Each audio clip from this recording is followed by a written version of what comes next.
Bananas.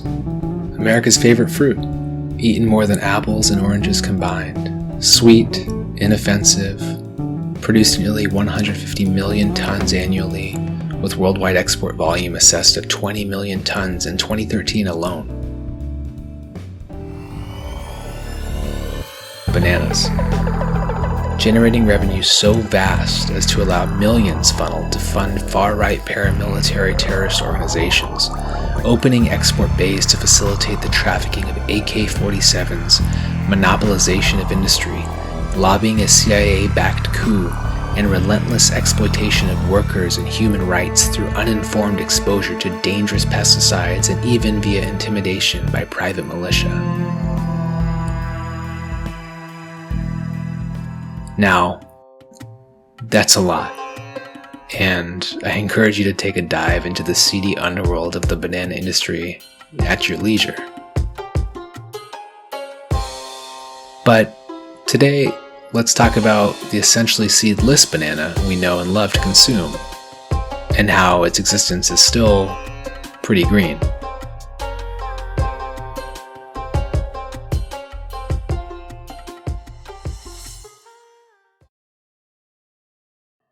Think about a banana.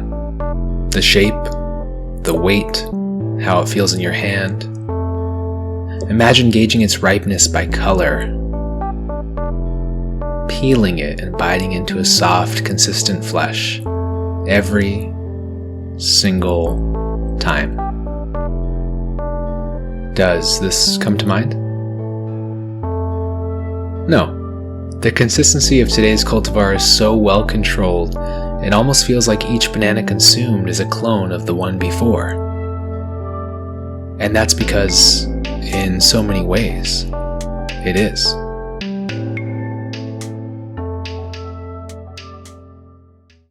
The process of producing the bananas we eat today is highly controlled and incredibly efficient. The steps aren't simple, nor is the name, micropropagation. But, for the sake of time, it goes something like this. The mother plant is chosen for its beauty. That is to say, it is healthy and disease-free. A suitable cutting is taken from the mother and sent to a lab, where it's sterilized and disinfected in order to ensure no explants carry disease. Then, it's multiplied in a media which is not soil. Often, this is a gel solution containing sucralose, which serves to feed the developing explant. Next, it's rooted in the media. This encourages extensive production of a system of roots, but all done without soil or natural light and occurring over the course of about 4 weeks. The soon-to-be banana plant is then hardened, weaned, and potted. It's placed in sterile soil, humidified and warmed, placed into a shade house for 2 months, and, finally, planted. Last, it's tested to ensure that it remains disease-free, and then begins production. And this is all done without fertilization, making it asexual and allowing for a final product free of discernible seeds through a process called parthenocarpy.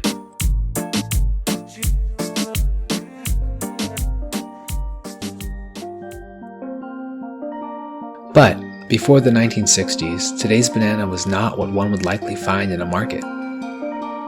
The Cavendish banana only really started to gain traction in the mid-20th century. Prior to that, there was the Gros Michel. This is why banana-flavored candies and scents are so far from the flavor of today's fruit.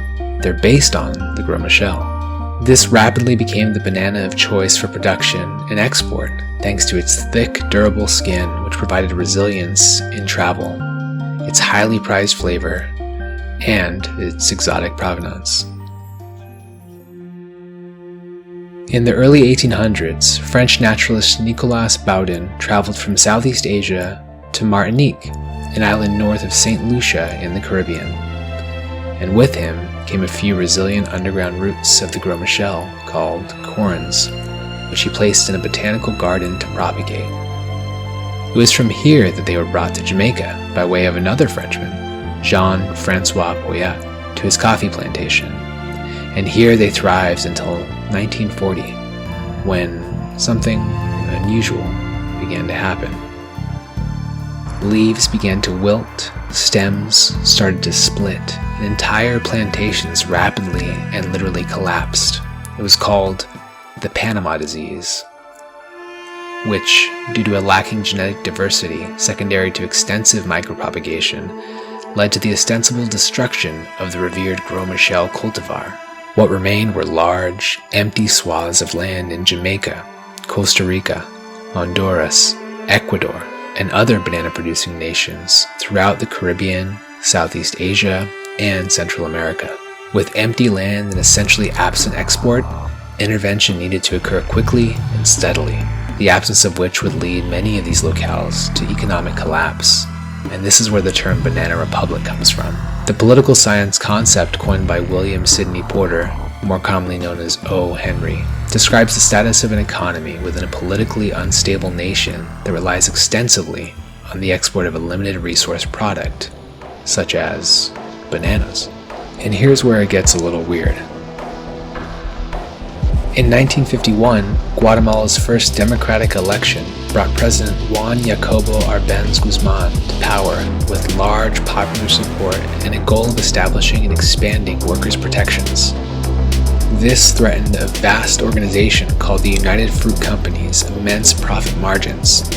The U.S. government, under both the Truman and Eisenhower administrations, stoked by widely unfounded concerns of communist influence within Guatemala, and exacerbated further by the heavy lobbying of Big Banana, planned and carried out a coup deposing the president and installing the authoritarian regime led by Carlos Castillo Armas. United Fruit Company would later become Chiquita, a name now synonymous with and often used in place of the Cavendish banana.